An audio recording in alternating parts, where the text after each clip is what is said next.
श्री गोपाळ कृष्ण भगवान की जय। लीळा नंबर 161।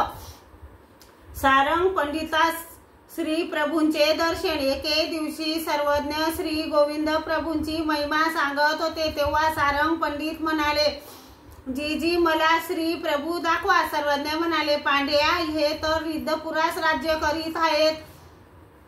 नाही जी, तर सर्वज्ञांनी येथेच श्री प्रभू दाखविले तर दिसणार नाहीत काय?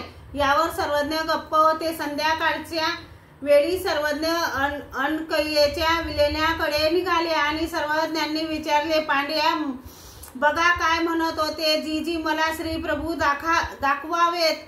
सर्वज्ञांनी म्हटले, हे घ्या श्री प्रभू। सारंग पंडित समोर पाहतात तर काय आश्चर्य, त्यांना श्री प्रभू अनकयेची टेकडी उतरताना दिसले। सर्वज्ञ म्हणाले, नीट दर्शन घ्या, रूप पा, मग दंडोते घाला।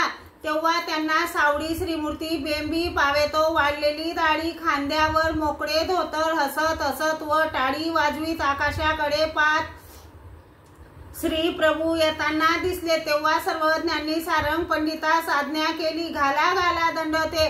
मग त्यांनी दंडोते घातली, श्रीचरणा लागले आणि उठले। पाहतात तर श्री प्रभू दिसले नाहीत। मग सर्वज्ञांच्या श्रीचरणा लागले। श्री गोपाळ कृष्ण भगवान की जय।